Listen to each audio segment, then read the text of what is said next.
بسم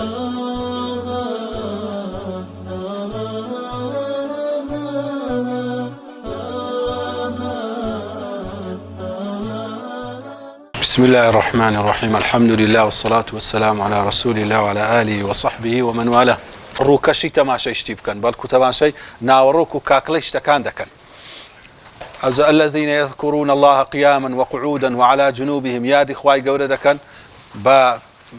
پێوە بی بە دانیشتنەوە بی لەسەر تەنیشت بی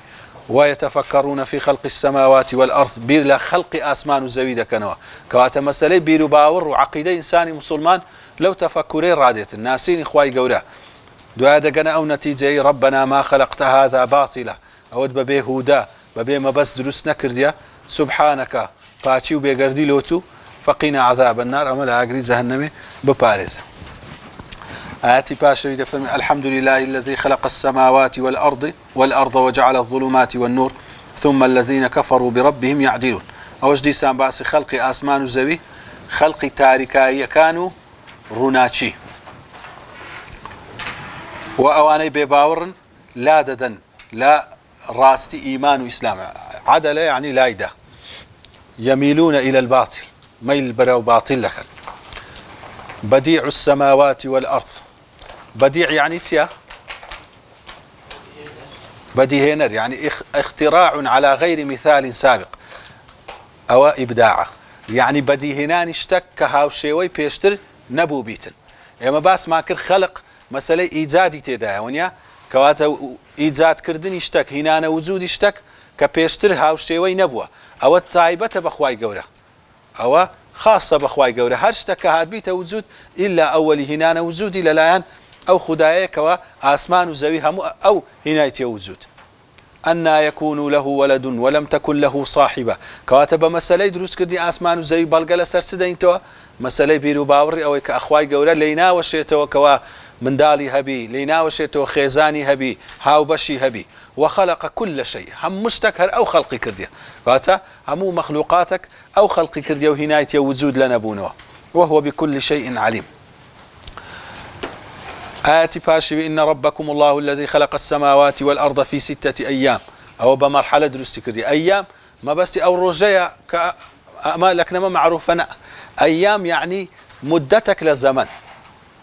أو مدة الزمنك زور بي كم بي أو زمن بس أو 6 مرحلة للزمن 6 قناغي كات ثم استوى على العرش أو زي استواء كردي لسر عرش بوشي هيك لا يقب أخواي قوله يغشي الليل النهار يطلبه حثيثا شو روجي دادا بوشيتن وبسوري سورا بمكري شويني دكويتن يعني شو بدواي روج دادي الروج بدواي شو دادي والشمس والقمر روج ماق والنجوم وني أستيركان مسخرات بأمري أو دواي باسي دليل تسخير دليل شبتني باز دكين ألا له الخلق والأمر ما دام خلق همو إيوي بي دبي أمريش همو إيوي بي برستن همو لبوي بيت كاتا مسألة بيرو باور وعقيدة مدامين لآيات كان قرآني لقرآني بيروس همو مربوطة بس بدليل خلق بدليل مخلوقات ببير كردنو تفكر تيدا. تبارك الله رب العالمين. تبارك يعني تسيا برزو قوري باتشي يعني باسي قورية وباسي باتشيا. قل هل من شركائكم من يبدأ الخلق ثم يعيده هيت لو هاو بشانه كدا برسترين بيزقل اخواي قورا بدايتي درزبونو قرانوي خلق لبو لايوان كس اوي بدسته كس يام بدستيني او باسي دليل اشياء دليل بداية درز هموش تقوت ما بداية لخداي قورا دليلك باسي وما كرت لو دليلاني بيشي وتماندو حدوث دليل حدوث كاتا حادثة جديدة لبروي بدايتي هم خلق بدايتي هي وقلت ما قران كاري بسرده دش قريته ولا إخواي قوله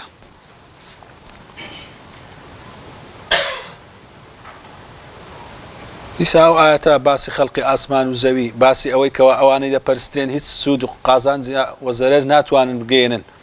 تنها بدس خواي قوريا طبعا ناتاين هم آياتا كان بيدابسين زور أو كرديتو مثلا أو باسي دليل خلق آياتي باشا يزديشان آياتي باشي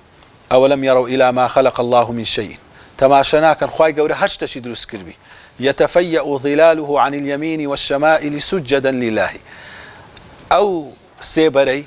للاي راستيتي الروج درواتين سيبركي بلا دتسيتا لا يتسبي يعني دا قوريت ما بس قوراني سيبركيتي أو سيبرا دا فرمي سجدي دبالا بو خواي قورا ما بس إلى سجدة برنيتسيا ملكسة خاضعة لبو خواي قورا چونك أمك أو حركي دبين سر ما لسر زوي دادني سجدي لو خداي دبين ما بس مانسيا ملكتي وبندايتيا لبو خداي قورا إيه معناه مسألة حركة دربريني ملكتك يا هر مخلوقاتك ملكتي بيو ديارة لبو فرمانتي لبو نظامتي لبو ياساتي أو ملكتي أو سجدية لو يكاد عند حديث بيغمبر صلى الله عليه وسلم دفن من روش أكد جيتان ليو بلا صحيح بخاري هي همو روجو شوكا هل ديتن سجدة لو خواي قورة دبا أو خواي قورة إذني دادات عندك أسوته جايست يعني الروج ده بيبتي حركتي بكاوتي إنساني لزيتي لبا هندي قلت أنا وحديث ردك هنا نخير سجد آتي باشا يبازك ولله يسجد ما في السماوات والأرض هرسيل آسمان زي سجد له خواي قورة هموي خاضعة ملكتها لبو فرمان كان خواي قورة ولبو سنة كان خواي قورة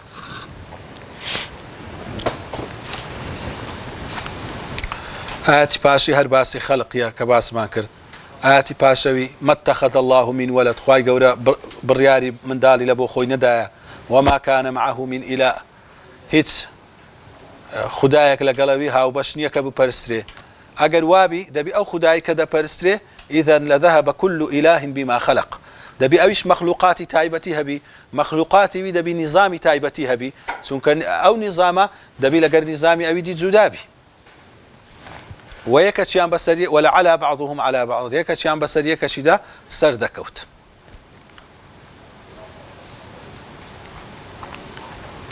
آتي باشا يشهر باسي خلقه أو آتي دي باسي باريني باران وخواي قوركو أو الروكا جوانو أو همو قلو روكي تيدا دروينيتن كواتهر أو شايستي برستنا آتي باشا يديسان باسي بداية خلقو قران نبي كباس ما كرت آتي باشا يشهر باسي أولم يروا كيف يبدئ الله الخلق ثم يعيده آتي باشا ومن آياته خلق السماوات والأرض واختلاف ألسنتكم وألوانكم جیاوازی زمانتان جیاوازی ڕەنگەکانتان دیسان ئەوانە هەمووی بەڵگەنە لەسەرەوەی دلیلی ئیمکانی تێدا یعنی ویستەک هەیە کە ئەو ڕەنگەی لەوەی هەڵبژاردیە ویستەک هەیە کە ئەو زمانەی لە بۆەوەی هەڵبژاردیە زمانەکی دی لە بۆ یەکەکی دیکە هەڵبژاردیە إن في ذلك لآيات للعالمين أو آيات بەڵگەیە لە بۆ کەسانێکەوە زانانە أو زخواي قورا لا سورة لقمان كواسي خلق خوي دك لا باشي دفرمي هذا خلق الله فأروني ماذا خلق الذين منهم أو هم خلق خواي قورا بزان أو بشان بدن شيء لو كساني دا برستين بيز قال من اشتشي خلق كرديا تاشا يستي برستين بي ما دام حق خالقية يعني حق عبودية برستين يعني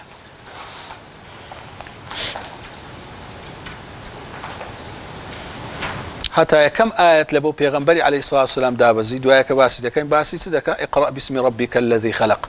چونك قلت مان أو قشتي إيمان وباور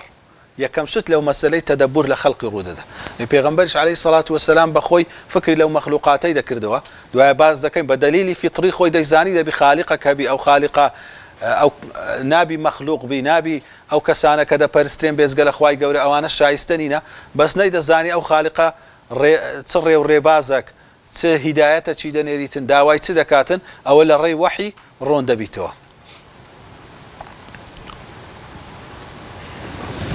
استاذين سر دليل التسويه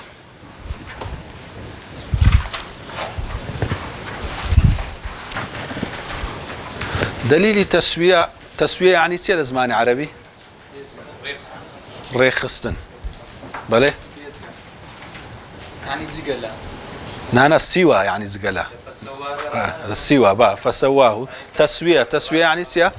ريك كردن يعني راس كردن وريك كردن ده تسويه يعني راستك وريتك بس باصلي له بالضبط لمعنى التسويه بقى لا مقصد قراني لخلق خوي قولكو تسويه مخلوقاتي كرديا اول شيء ده كاين نمونەی دەینینەوە هەر یەکێک بە وەرەقەی سپی ئەگەر لە کندان بیتر شتێکی دروست کاتن هەر شتێکی دروست دەکات یعنی بەلەمەکی دروست دەکات تەیارەکی دروست دەکات بچی ئەوەی منداڵان هەر شتێکی دروست دەکاتن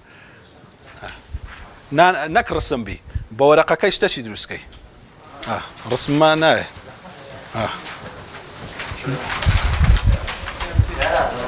هێستا بینە بە ئەمنی شتێکی دروست هەرچ دەزانی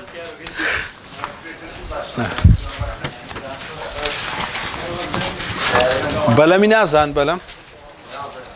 بەلەمیش ئاسان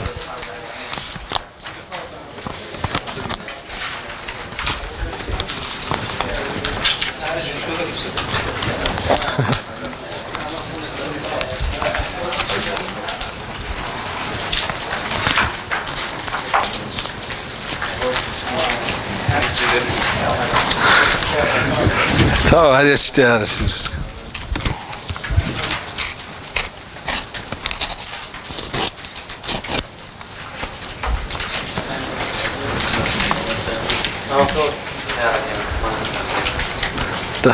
حاضر لو فريني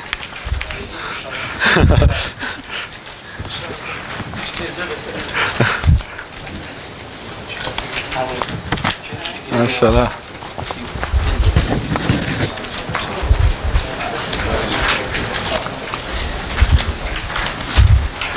لأن نو زوانان أواش كلاوي أندرز ذكر ستي أندرز ذكر بس باوشي نجذبي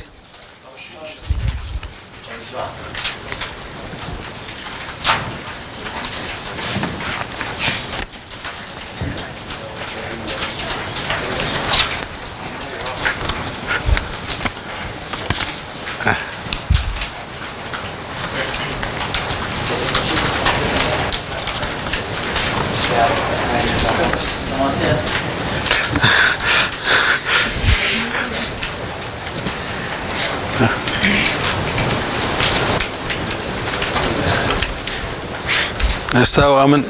بلامي دروز دكم دبي أول رقم كدانا أندازكم عندكم ليكر دوا أو خطوة كم خطوة دوام أو هم ليكر خطوة سيم أو هم ليكر خطوة سارم أو هم ليكر أجد جوان بزان من داري باش من دزان أو ها ليكرس أو زدوا أو ها ليكم أو خطوة بينزا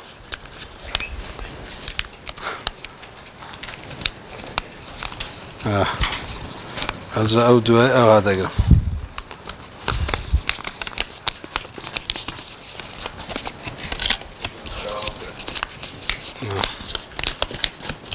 أشتاق درسي خوش أو قدر درس شبه بزواني دروس نكست مهم تسويتيا أو خطواني كذا قريبر لأول يودا زاني سدكي هتا دقات آخري يعني أم لخطوية كما كردم بكوري دكري كما بس تدرس كدني أو بلا ما يبو خطوة كانت تياري بقري مبر أتو كما بس تدرس كدني أو تياري بتسان مرحلة يبست يعني تقريبا صار بينز شتي دبيتن صار بينز مرحلة دبيتن أقداري مرحلة يكمن دبي مرحلة دوميش بدوي دابي مرحلة سيم بدوي دابي مرحلة سارم بدوي دابي أو مرحلة لخورا لصدفة دروس دبيتن دكري مرحلة شي بعشوائي بكي يكسرش تكلي تيك دسيت كات التسوية أوي كخواي جورشتشي خلق دكاتن مرحلة بمرحلة حتى دا جينيتا أو شيء وازيك أو استيل السرة دا جينيتا أو شتيك أو ديويتن بو شيء دروس بيتن أو زي واهي بهزاران بلكو بملياران مرحلة وخطواتي بسرداديت تا أو خلقة ريك دبي تسوية دبيتن علمي بێباوەڕان بە کۆرەی ئێستا دەیانەوێت بە ناوی عیلم ئەوەی برێن کە دەکرێتن ئەو شتە بە عەشوایی و بە لە خۆڕایی دروست ببیتن یعنی ئەو هەر لە خۆڕا لەو وەزعی دەگەڕێتە ئەو قۆناغی لەو قۆناغی دەستە ئەو قۆناغی شتێکی ڕێک و پێچی لێ دروست دەبی لۆ ئەوی بتەوێت شتێکی ڕێک و پێک دروستکەی دەبی لە قۆناغی یەکەمەوە و هەر هەموو قۆناغەکان ئەتوو بزانی چ دروست دەکەی ودبي كابرا علمت لباره هبي توانات هبي لو أو قناغانا ولا أول يوات تخطيط وتقدير لبودانا بيت قالت أو تسوية خواي جورها مش تشي خلق كرديا بلام تسوية أو خلقشي لو كرديا لا السورة تشي باز دكاتن خلق لدواية تسوية لك باشا يبازدك أعلى يعني لا سجدة شيها آيات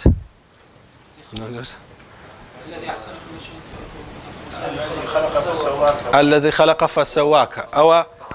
فعدلك خلق تسوية كاتباسي إنساني مروف تسوية ذاكرة باسي مراحل مروف ذكين سبح اسم ربك الأعلى الذي خلق فسوى خلقي كرديا دعاء تسوية كرديا هموش تك خلقي كرديا أو دعاء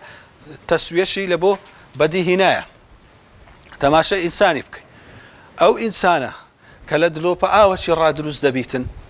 كو أمن آقام لخطوة دروس كردني أو بلا ما يبو يعني بوش تسادي أو إنسانة معقد وآلوز أو هم خطوة معقولة أو كسي ليه كم خطوة آقاداري هم خطوة كانوا هم بدستي قدرته توانا يويرون ذات هتا دقات أو إنسان الريكو بيكي أو هم قران كاريا لنا وزجداتشي بسري دي دوايا ديتا دنياي أو هم قشة كردني أو من دالي رودة ذاتن هر روجي مرحلة هر روجي اشتشي نوي فير دبي هر روجي توانايا نوي دبي أو بشكا قوشتا أليرا أولي هشت حفتية ونيا تا تسل حفتي ليرا أو رسم مدرينها أدي بيشوي دروزبوني لا بشتي باو تشيشي بيشي أو لا بشتي باو تشيشي لخواردن وخوراك أو مرحلة لبودان دريا أو خلقي كردي آقاداري همو مرحلة كانتي هموي بتقدير بأندازة آراستي كرديا كويستي لسربو أو لي درسي أو لي درسي أمني لي درسي أتوي لي درسي أو إنساني لي درسيت أو تسوية مخلوقات هر خلق كردني هر شتشي خلقك بل كوريتشي شي دكاتن حتى دا يقينيتا أو شتيكوا أو ما بستيتي حتى روكا كان همو تسوية هي خورما لنيوي مانجي إبريل دكا مانجي تسار أوندا قسكي تويتشي أونديا وكبري دنكا حبك لا نهاية مانجينو بير دبيت دقات مرحلة بيري عينا أيش مرحلة مندالي مرحلة جنزي مرحلة بيري بسر داديتن همو أوشتانا أو تسوية أو خالقة دبي آقادة أو كسي أو خلقي دكا دبي آقاداري همو مرحلة كان بي وأندازي لبو همو قناغ كان دانا بيت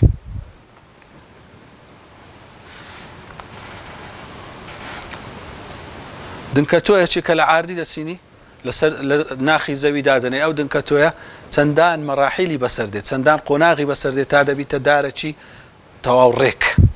دارتشي واكا برهمي داداتن أو التسوية خلقي كرديا أو ذا رجي دردكا برا رجا كان آوي دمجيتن سري درديني لخاك برا جورة دبيتن حتى دقات أو مرحلة كوا مرحلة بيجيشتنيتي أو مرحلة تسوية بونيتي كاتا أو دليلاش جورترين دليل أو شيء أو يباسم كرد اشتكنا أو مرحلان لخورا رونادا أو مراحلان ناكري بكوري يرودا أجر لهر يك لو مرحلانا دستي قدرتي ليه بكشيتوا إنسان تساوي بنوقين يا بعشوائي أو مرحلة بكاتن أو شتتيك دسيتن إلا دبي أو كسي لأول مرحلة تا آخرها مشتكي لديارة همشتكي آقاليه وهموي تخطيتي لبوتشي شاي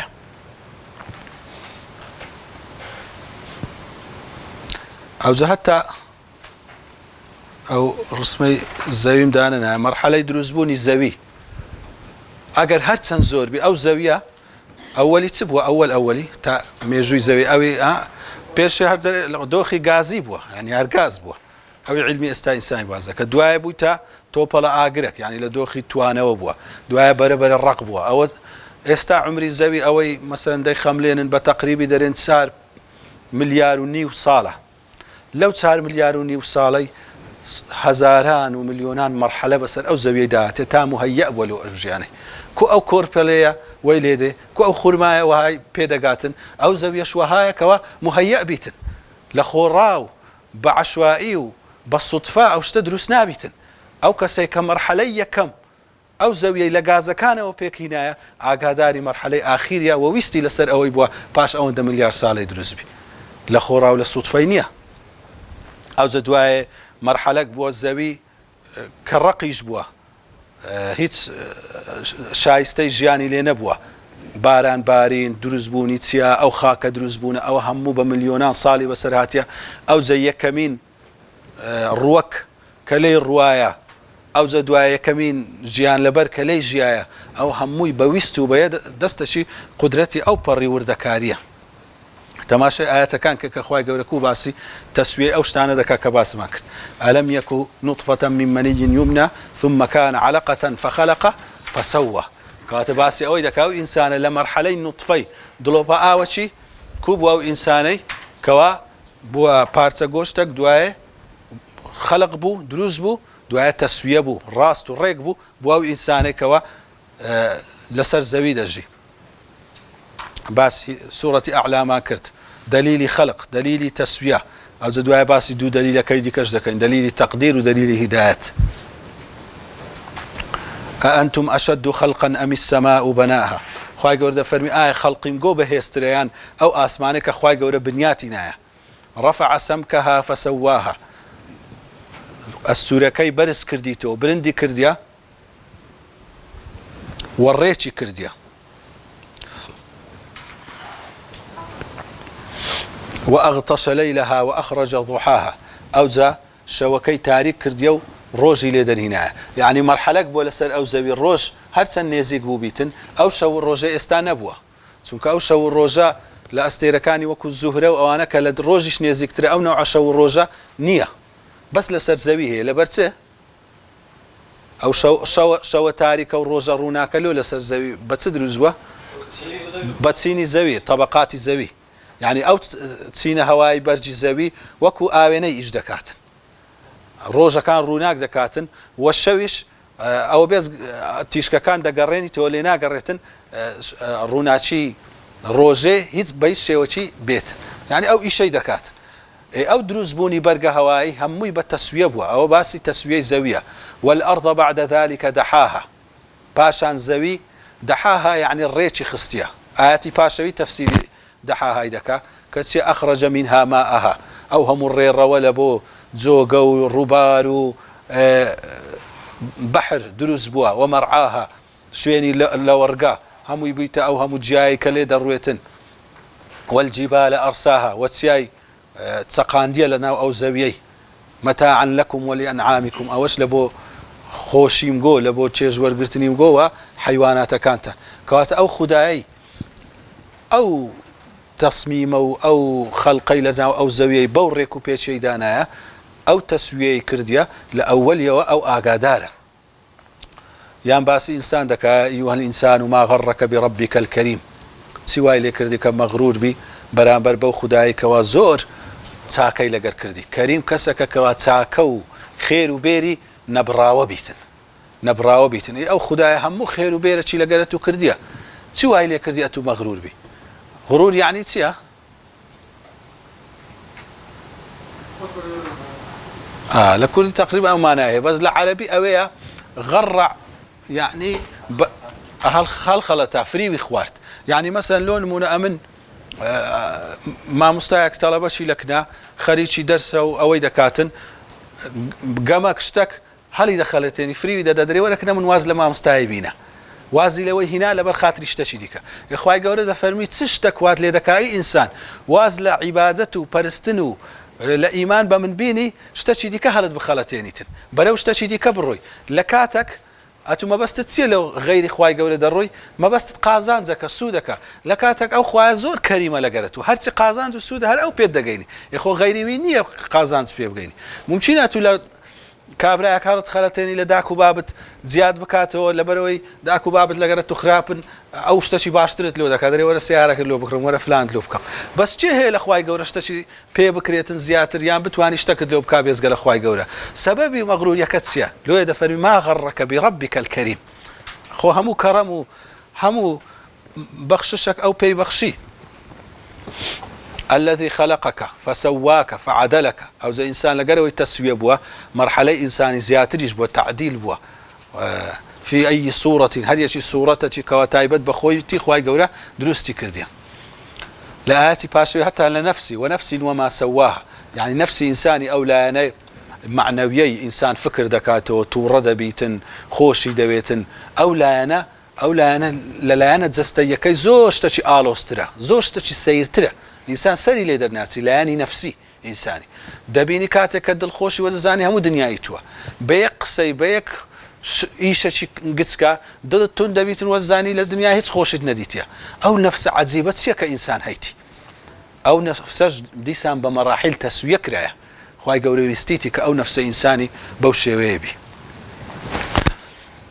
آياتي باشوي الذي أحسن كل شيء خلقه وبدأ خلق الإنسان من طين همشتشي بس ريكتني شيء ودروس كرديا ودروس كردني إنساني شيء لتسدس بيكرديا لخولي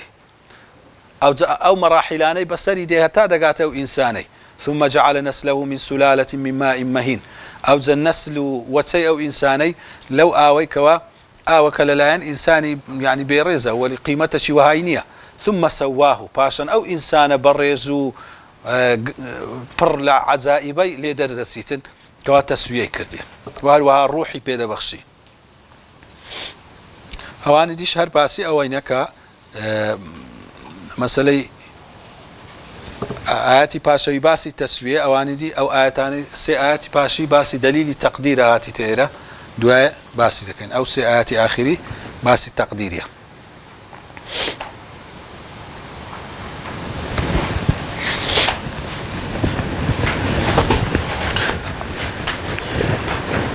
ئەجار دەلیلە چی دیکە لە دەلیلەکانی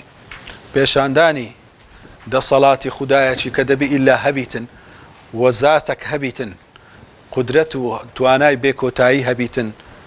و علمی بێکۆتایی هەبی و ویست و ئیرادەی بێکۆتایی هەبیتن دەلیلی تەقدیرە تەقدیر مەبەستمان چییە؟ پێوانەی لۆداس ئەندازە گیری ئەسلی یعنی ئەندازە گیری ئەندازە چییە؟ یعنی هەر شتێک بە ڕێژەی خۆی بی زیاتر نەبی کەمتر نەبی کاتەکە دەرێ ئەندازیارێک ئەو بینایی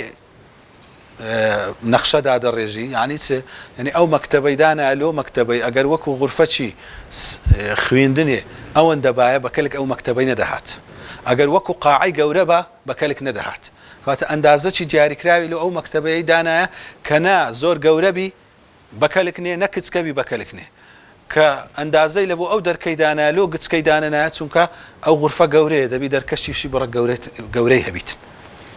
ئەو سەقفەی لۆ ئەوەندە دانایە ئەگەر زۆر بەرزبی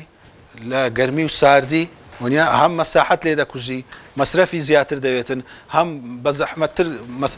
قەبارەی ئێرە زۆر دەبی گەرمی و ساردی بە زەحمەتتر دەبی ئەگەر زۆر نزمبی سەرت پێ بکەوی دیارە ئاگای ئەو ئەندازیارە ئاگای لە ئینسانی ئینسان چی پێویستە ئاگای لە خەڵکی ئەو حکمێشە کە ئەو بینایە لەوە چ دروستکرا لە ئەوی تەڵەبەی هەبی مەکتەبەی هەبی قاعە پێویستە لەوەی خەڵکەکی زۆر دانیشیەکە قسەیان لۆ بکاتن بینای ئیدارەی پێویستە لەوەی بەڕێوە بن بینای قوتابیەکان پێویستە هەر یەکی لەوانە ئەندازەگیریەکی لە بۆ دەکاتن کاتە ئاگاداری هەموویتی پێکەوە ئەگەر ئاگاداری شتێکی نەبیتن هەمووی پێکەوە ڕەبت ناکاتن کاتە ئەوێ خوای گەورە هەرچی مەخلوقاتەکی دروست کردبی هەموو شتێک بە ئەندازەی خۆیتی لەو ئەندازەی ئەگەر زیاتر بی ئەگەر کەمتر بی تێک دەسیتن ئیلا دەبی ویستەک زاتەک لە پشتی ئەو ئەندازەگیریەی بیتن کەوە تەقدیری لە بۆ هەموو شتێکی بە ڕێکترین و باشترین شێوەدارایە دەرێ قادر لە توانایە قادر یعنی بە توانایی بەڵێ قەدیر و قادر بە تواناییە یعنی دەسەڵاتی توانای کردنی شتێکی هەبی ئیشتیقاقەکە وەزام هەیە کە لە زمانی عەرەبی بەس قەدەرە یعنی ئەندازەی لە بۆ دانا مەسەڵەن دەرێت تەقدیری ئەو ئەمرەی ئەوها کرد ئێستا تەماشای هەموو شتێک لە مەخلوقات کە تەماشای کەی ئەو دەلیلی تەقدیرە ئینسان دەبینیتەوە تەماشای گەردیلەچی کەی تا دەگاتە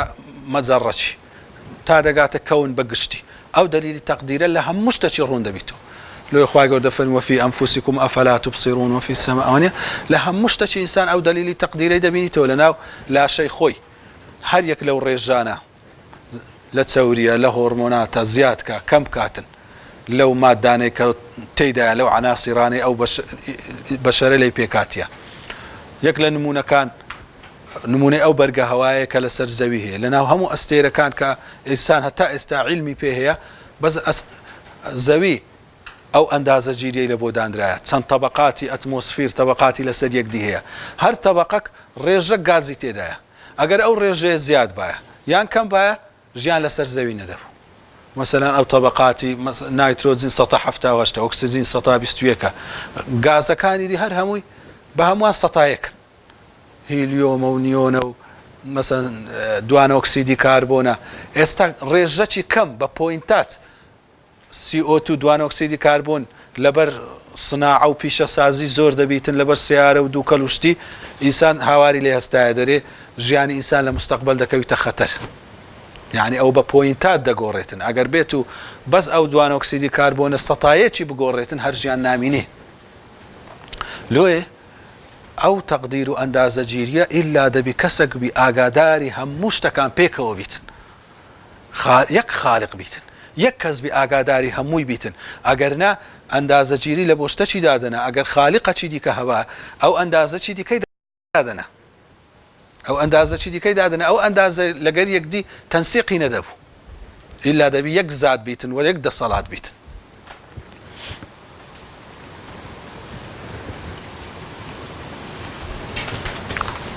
بزانم 32 دقة ڕۆیە صلى الله على محمد وعلى آله وصحبه وسلم باسی دلیلی تەقدیرمان کرد خوای گەورەش لە قورئان زۆر باسی دلیلی تەقدیری کردیا مەچەند نمونەی ئاەتێکمان هینایە دەفەرمی قل ئینەکم لەتەکفوڕونە بالذی خەلق الأرض في يومين وتجعلون له أندادا ئایا بێباوەڕ دەبن بەرامبەر ئەو خوای کە زەوی لە دوو ڕۆژان دروست کردیە و هاوبەشی لۆ بڕیار دەدەن کە لە کاتێکدا ذلك رب العالمین پەروەردگاری جیهانیانە وجعل فيها رواسي من فوقها لسر وتيدانا رواسي تيا يعني تيا زيجي كركة تقندرا وبارك فيها وبركتي تدا بلاو كرديته ولا لجيان ولو جيا والروكي ليد الروي وقدر فيها أقواتها قدر فيها أقواتها يعني هريك لا لو يكوا دخوليت لا ورقا للروكا كان بأندازة داينا أجر هر حيواناتك هر روكك أو نظام أو أندازة تكسي مش تكتيك دتسي حتى زي شخين مدري أجر مش مش ماوي بزوري معدلي جياني تارد الروجة يعني بهزاران وبمليونان مش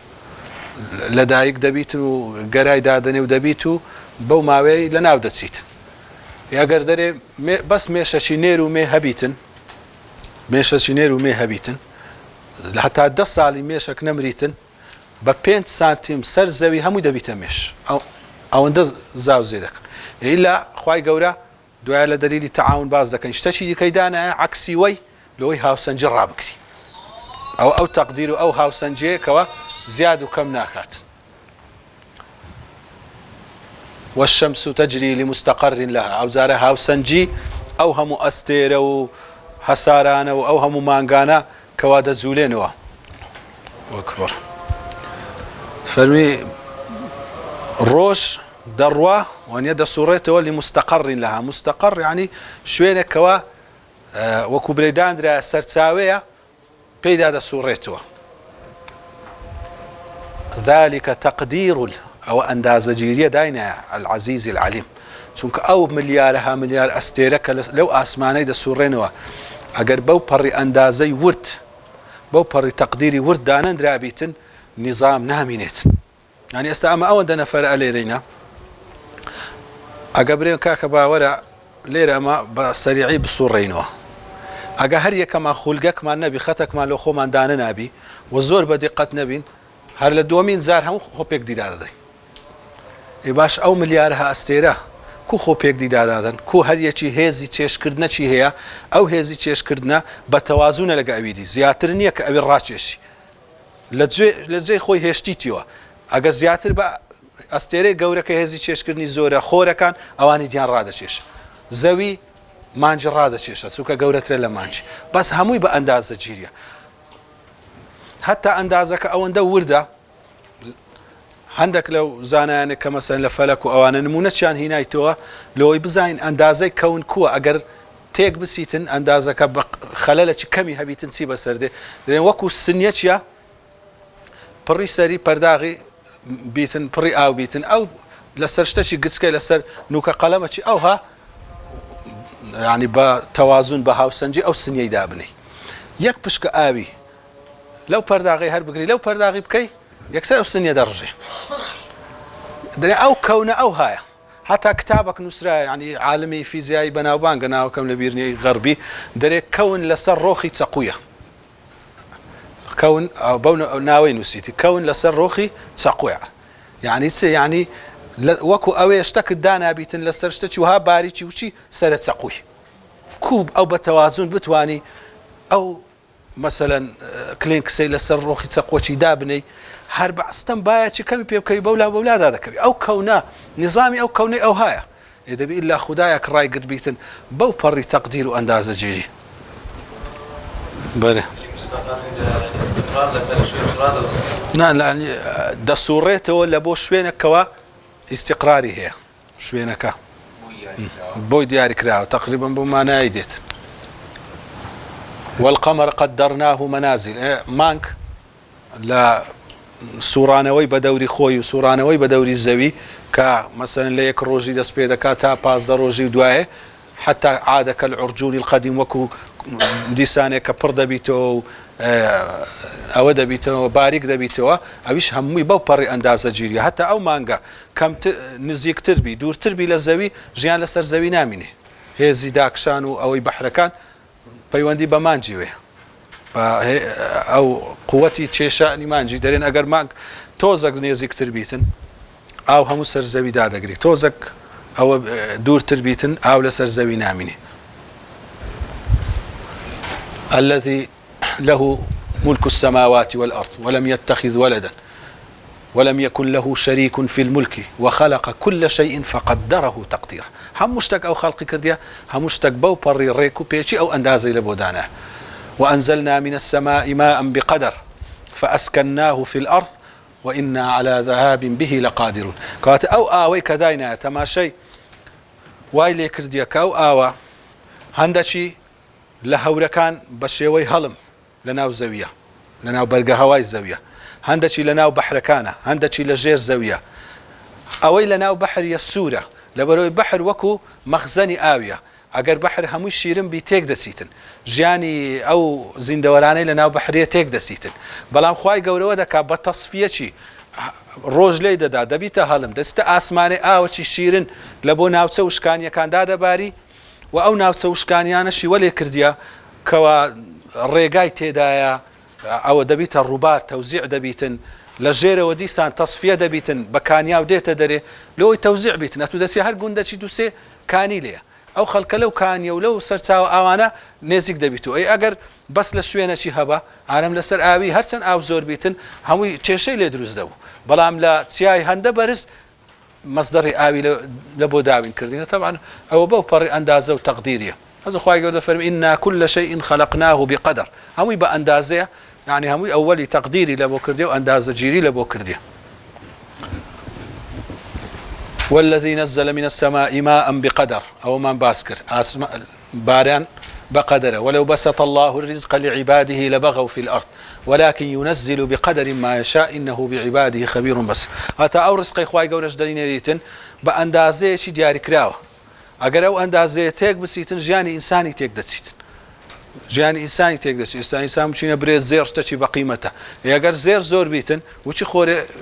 زور بيتن وشي خوري بقيمة دبيتن قالت دبي أو أندازة هبيتن أو زير السودي أو هي كإنسان كرديتي عملة شي بيدري عملة صعبة لوي لبرو اشتشي نادرة بزحمت بدز دكوي چند مرحلة دبيتها أو زير باك دكريته ولا زير خاك دردين دري دبيت اشتشي بقيمة كبو اشتشي بقيمة إنسان آلو غوري بيدكات آلو غوري بيدكات أجر أوها بقيمة نبايا استقوتيان أو چند دوزيتوا استيرة چند دوزيتوا هموي ألماسة أجر جيان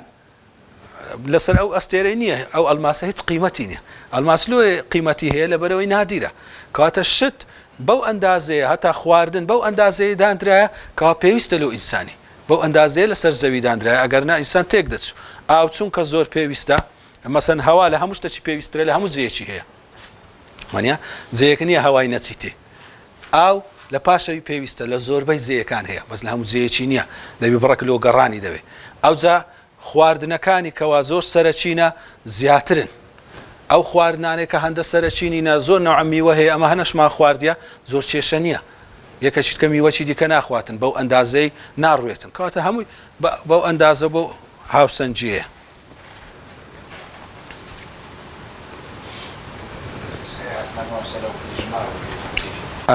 أو سآتش عينا قتل الإنسان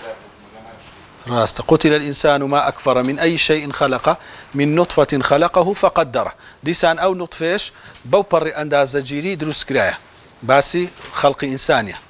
ألم نخلقكم من ماء مهين لو آوي كدرستان دكين فجعلناه في قرار مكين دا عندني لشويني شي مستقر يعني زي جير أو بر تمكيني تدا يعني هذي باراستني تدا كما بس رحمي دايك رحمي داشي يعني رحمي داشي وها تصميم كريا طبعا أنا أجيسان لدوي بروا سندي لدوي بروا زور تفاصيل دبيتن بلام دبي بزانين القرآن ما دام هند باز دكا دبي إنسان زور لدو أو نبي لجياني خوي همو دمي فكر لو آيات أنا بكاتو بزان أخوي جورا تنوع مواصفاتي لنا ورحمي داشي دروس كردي أجر يك لو مواصفات أنا نبا كورفلا ندبو مثلا ري بيداني لبو تشك لناقر أو رحمة تشتي بسيته شليته دا أو شللو باراستني كوربالي أجر أو داك توشيش تشيش بي أو بارزي خوارنا كي كولو دتسي بلاي جرمينا أو رحمة يكود بيتن لهر مرحلة شي تسيلي ديتن أو همي ببي أندازة جيرية شي زور وردان درا إلى قدر معلوم لو كاتا شي دياري كراو برابرتان نومانجي قرص دبيتن هنجينيكا ديتا دري حتى من دال عكس دبيتو سري ديتا دري ونيا فقدرنا فنعم القادرون هم مش تقدر فرمي أما أنداز زمان لو دانا وتاكترين أنداز دانري أو آتي باشش ما باسكر والذي نزل من السماء ماء بقدر باسي باريني باراني بو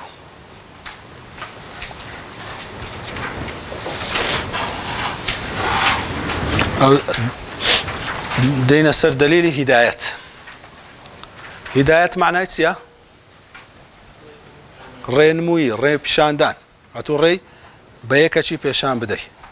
دري مثلا برو فلان الشاري كابرا فلان الشاري بين أنا زاني يعني فلان قرتشي أو هذا سيدواي أو هذا سيدواي أو هذا سي ريكي بيشان ددي كوا أو ري بيويستيتي يا قال أو كابرا أو ري بين زاني كسك بيشاني نداتن بخوي توشي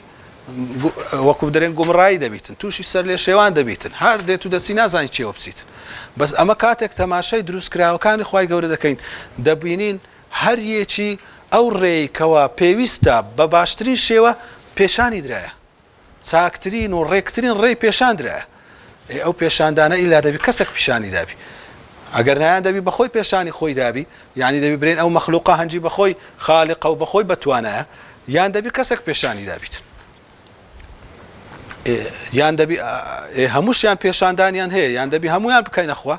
یان دەبی تاکە خوایەک بڕیار بدەینکەوە هەمووی خەڵق کردی و پیشانی هەموویدایە ئێستا مەسەن نمونەی هیدایەتی لە هەموو شتێکی ئەو نمونانە هەنە بەڵام مەسەلا مەلەیەک لە نمونەکان باس بکەین لە مێشە هەنجی لە نەحلی نەحل مەسەن هەنگ چەند نەوع نظام و قانون و یاسایان هەیە لەناوە خۆیان ئەوی معلوماتی هەبیتم بڕێک باس بکەن چ نظامشیان هەیە سەربازی خۆیان هەیە یعنی نظامی حرەسیاتیان هەیە حراست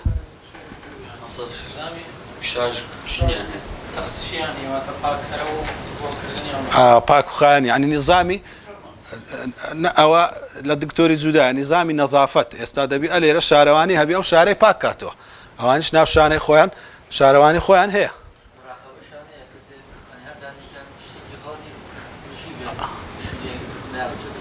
ئەوە نظامی سزادانی پێدەرێن سزادانیشیان هەیە ئەگەر کەسێک مخالفەی بکە یەک لەوان مخالفەی بکاتن وەزعەکەی تێک بداتن ئەوی دەردەکەن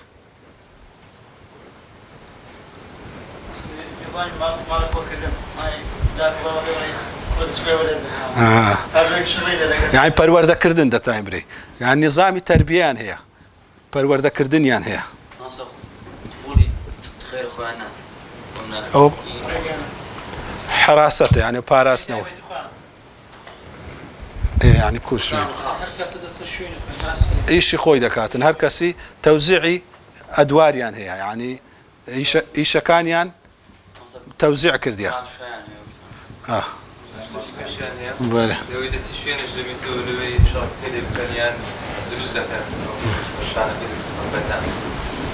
دروس كرا يعني استا بخوي سي اوي سرچيان هي شاجنيان هي نێریان هەیە ئەو لە خوێنیتەوە کرێکاریان هەیە کە ئەوانە لە هەمووان زۆرترن ئەوانە ئیش دەکەن ئەوانە هەر مەسەلەن ئەوان هەر مێیەکانن کرێکارەکان زیاتر مێیەکانن کە نابنە شاژن ئەو توانایان نییە ئەوانە زیاتر مێیەکانن کە ئیشی دەکەن هەر یەکی وەزیفەی تایبەت بەخۆی هەیە هەر یەکی نیزامەکی زۆر جوانی هەیە ئەزەمە هەندشتم لە سەخیندەوە ینی نیزامی زۆر عەجیبی تێدایە پاسەوانی تێدایە ئەوە حراسەتی تێدایە نیزامەکیان لە بۆ هینانی خواردنێ شیلەی گوڵی دانایە یعنی کو دەینن چنەوە گوڵەشی دەینن چنەوە عەشی ناینن ئەوە هەموو نیزامی خۆی تێدایە پەروەردەی بەچکەکان مەجموعەتیان پەروەردەی ئەو بەچکانە دەکەن کە مەسەلەن سەرەتا ئەو هەبا وچی ئەوەی گچکە کرمەی گچکە لەناو ئەو شانەیە کە دروست دەبن مەجموعەتیان بەس ئیشیان ئەوەیە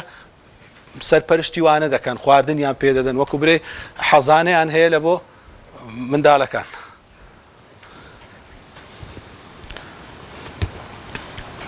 نەخۆش نیزامیان لە بۆ نەخۆشی هەیە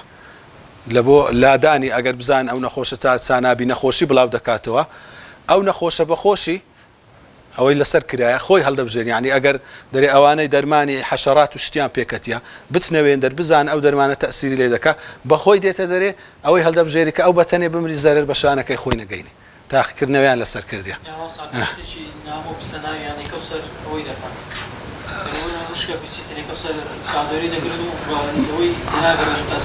بەڵێ ئەلەوانی دیکە بکاتن هەتا جاروێ تاکیدیش دەزانین دەمریتن ینی ئەو حەرەسە خۆی بە کوشت دەداتن لەسەرەوەی بەس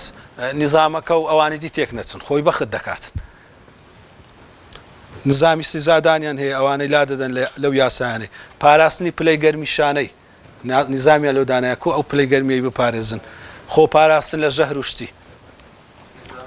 بەرە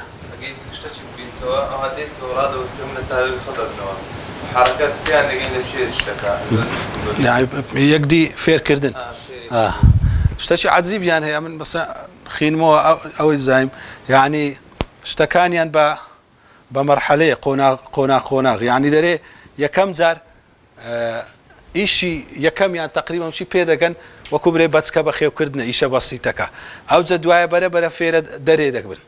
ینی مرحلەی یەکەم یەکسەر نایانێرن کووە کەسێک دێتن دەبی تەطبیقاتی بکە ئەو جە بەرە بەسەر بکەویتن لە وەزیفەی و لە ئیشی خۆی بەرە ئەو ئیشانیان پێدەستپێرن ئیشی قورستر هەتا ئاخر ئیشی قورس دەبیتە ئیشی پاسەوانیەکە کە پێیان دەستپێرن یعنی لە ئیشی بەچکە بەخێوکردن دوایە ئیشی چوونە دەرێ خواردن پێیاکردن دوایە ئیشی حراست دەبی ئەوانە کەسی تایبەت و زیاتر شکلیشیان گەورەترێ یعنی قووەتیان زیاترە دەبین ئێستا حرەس و حیمایی هەمویان سەر و شکل گەورە ئەوەنە یعنی سبحان الله چارشانەی دەرێ ئەوانەی کە لە بۆ حرەسیاتیان دادنێت بە زۆری وایە قەبارەیان بڕک گەورەترە لەوانی دیکە قووەتیان بڕک زیاترە لەوانی دیکە سبحان الله ئەتوو ئەو مێشەنجینە عەجیبە ئەو هەموو نیزامەی ئەگەر کەسێک فێری نەکردبی ئەگەر کەسێک ئەو ڕێی پیشان نەدابی ئەگەر کەسێک کەتەلۆکەچی نەدابیتێ کە چۆن بژیتن ئەو ئیشەی خۆی بکاتن ئەوەی لە چێن دەرهینایە ئەو هەموو مەخلوقاتێک بەو شێوەیە بەڵام خوای گەورە لە هەندێک مەخلوقاتی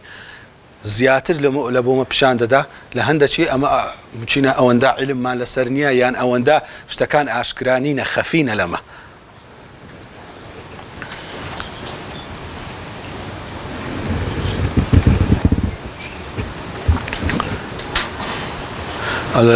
آياتكش دي سانده فرمي أونيا الذي خلق فسوى والذي قدر فهدى هدايتي همو مخلوقاتي شدايا لو أوش تيكوا بيويستا إيشي خوي بكاتن دبي هر يكتش إيشي خوي بكاتن استعمل مثلا عندك نوع حشرات دبين أو حشرات تسي استفادة هي أو إيشي هي هاو سنجتش رادقري أجر أو حشرات أو إيشي بيس بيدرا إيشي خوي دبي هر بكاتن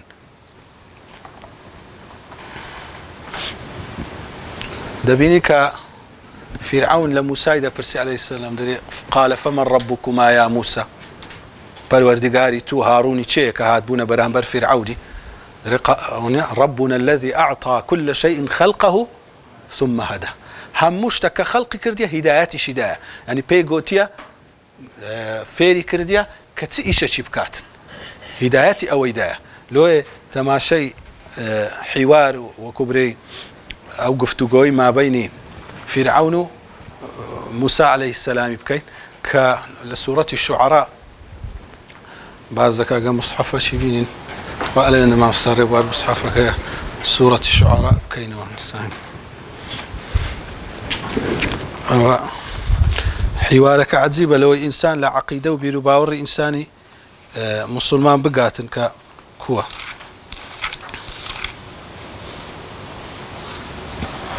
دقر يكم شد فرعون دري قال فرعون وما رب العالمين رب العالمين شيء من أول السورة طهايا أو بنو عشكة موسى عليه السلام سجواب بداته قال رب السماوات والأرض وما بينهما كاتب بدليلي ناسين خواي قوري بس بشان دا بدليلي مخلوقاتي تماشي آسمان وزويبك شيء أواني خلق كرديا إن كنتم مؤمنين فرعون سجواب بداته قال لمن حوله ألا تستمعون قال ربكم ورب آبائكم الأولين دري جنادني وقصش زور غريب دكاتن يعني يكسر ديويتن بريتن چونکە کابرای صلاة دار و ظالم لموضوع كي لا ددا لجاتي بري كاكا يان او خوايك دروس كرديان امن دروستم كرديان او ده پرستي دروس كرديان موضوع كي لا ددا چونکە دزاني لبران بروي قوتي نما دري تماشا كان قصه نوي هنا او قصه لنا باو باپيران تان نبوه ام موضوعي ده غوريت موسى عليه السلام دي ساند پروردگاريم گوشا يباو باپيريشتانا دي سانديتو باسي خواي قورة دكا فرعون أو زائر دري قال إن رسولكم الذي أرسل إليكم لمجنون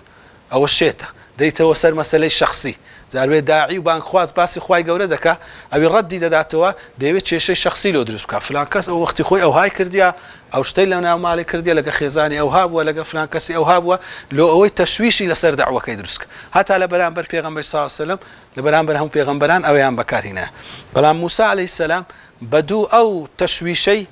فرعون نكتي هل لسر أو يخوي ما دريت جوابك قال رب المشرق والمغرب وما بينهما ناري مشيت نيمة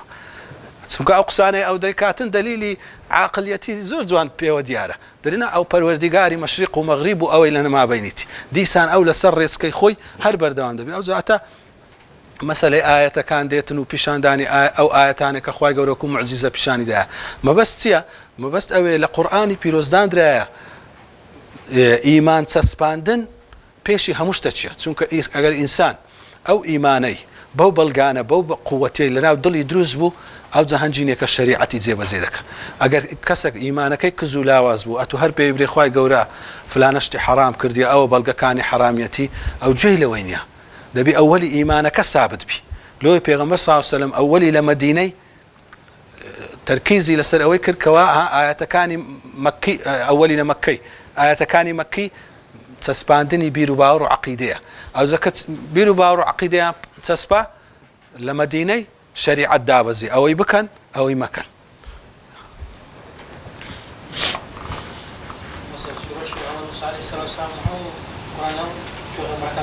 بله لهم زيادة باسكرة بلام لهر زي باسكرة دليل لبوشتشي يعني وكبر بيوندي بموضوع أو صورتي ويكتي دا باسكرة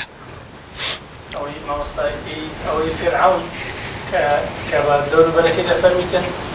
إن رسولكم الذي أرسل إليكم لمجنون حرب خوي زاري كم أقيل سكاني خوي نوان شدور بري نوان شهر هلاس بقسكين أكل بخوي اعتراف كذنا شكا أو دريتن إن رسولكم الذي أرسل إليكم أوش أمام بقوتي في رب المشرق والمغرب ربكم ورب آبائكم الأولين يعني أو بتأكيد لنا البروديجار وهاتين. بس أو ناوي دام بني. بقصة وضري بس بكردان ناوي دام بني. أنا بقول هالاعتراف ذكاء أرسل إليكم. راست. هذا ما يقولش تواني أو زورك كسانة بنيري كسكنات تواني. راست. زما بس ملسبو يعني مسألة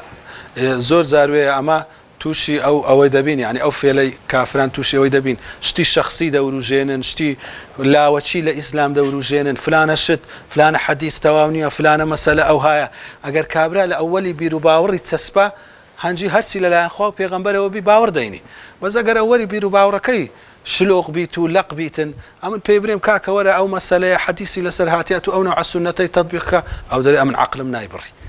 لولا بروي أولي مسألة إيمانية كي بتوايد سسباونية. بله.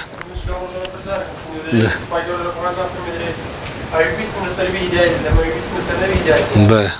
باشا تري باشا بناء إنسان لو كاتي للشيء هذا ما درس أخير دقينا سر إيمان بقدري چونکە من باسە ئێستا ئەو ئیمان بیلایە ئەو زبد ئەوانی دی بە سریعترە ئیمان بالرسول وباليوم الآخر ئەوانە باز دەکەن بالقەدەریش باز دەکەن لەوێ ئەو مەزوعی باز دەکەن ئینشاءالله.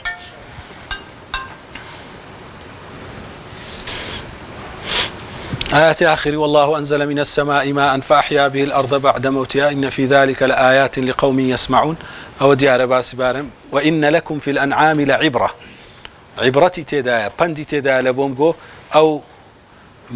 حيواناتك أخواي قورة درستي كردي آجل نسقيكم مما في بطونه من بين فرث ودم لبنا خالصا سائغا للشاربين أو مسألة هدايتك أما باسماك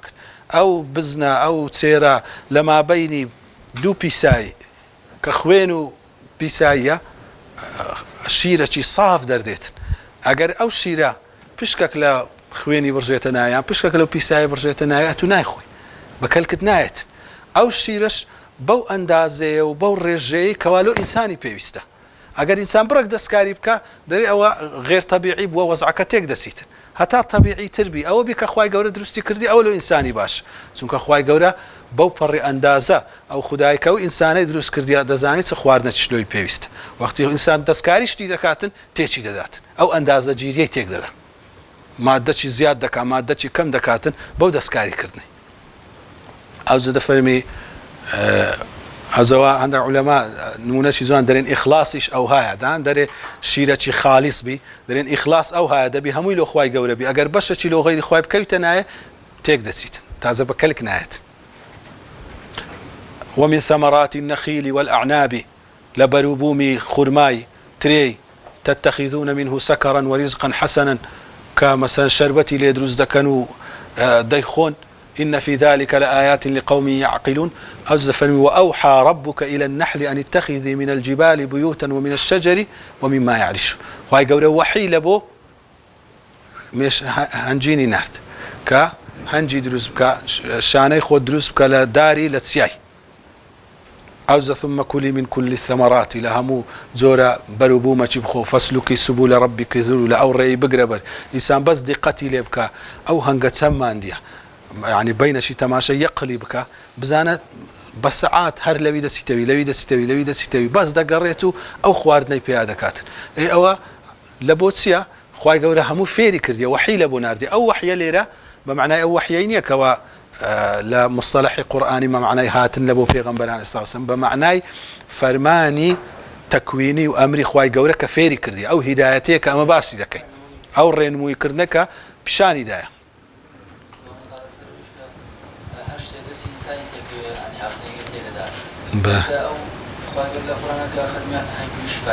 بله أو هنقولك يسر شكلي أدري يعني يأخذ هنا اشتكي دسكي أدري ساو هنقولنا بدش بس نخش إخوة هر شوي بنا بس هنقولك أصلي دشاق هو يسر شوي بنا راست ساعة دسكي تقعد وساعة تقعد راست حتى تامشتي أجر وكو خوشي بإنسان كزوري كرد بصناعي بصناعي شت زور كرد زور خوار گوشت زور خوار خوای گەورە لۆ گۆشتی بە ئەندازە چی وچی گەنمی زۆردانە نایە تو هەر سێ زەمە و چیکو گەنم و زۆ ئەو شتانە دەخۆی برنجی دەخۆی شتی قوت لۆ گۆشتی نەکردیتە قوت ئەگەر تو گۆشتت کردە قوت ئیلا لێ تێک دەسی چونکە ئەندازەکەت لێ تێکدا یعنی لە بەهەندێک خوای گەورە وهای دروست کردی ئەو شتە بڕە کەم بی کە کەم بوو ئەو جە تامی لێ دەکەی ئەو هەنجوینە شوێ ئەتو ئەگەر ئەوە هیچ کە ئەسلی و بەتامی وچ خۆی دروست ناکەن بەس کە لە ئەندازەی خۆش زیادی کرد ئەو تام و لەزەتەی خۆی لەدەست دەدات وەختی خۆی بە ئاسانی بەدەست نەدەکات چونکە خوای گەورە داینە ئەوها بە ئاسانی دەست نەکەوی تامەکەی لەو بە ئاسانی بەدەست نەکەت نەشدایە ڕاست ئەو زەکە شیفاشە فەرموویتی فیه شیفاء للناس يعني تێدایە مەبەسوە نییە لە بۆ هەموو نەخۆشیێکی ئیلا شیفابی يعني شیفای تێدایە لە بۆ خەڵکی علماء لتفسير كيدرين يعني لبوزوش تيدا الشفاء ولا مرزيشنيا بري همنا وعنا خوشك الا لو يباشا ممكن نخوشك هبيتن مثلا شكري انساني برسكاتو اوشتانا او بيتسواني او اياتينيه بل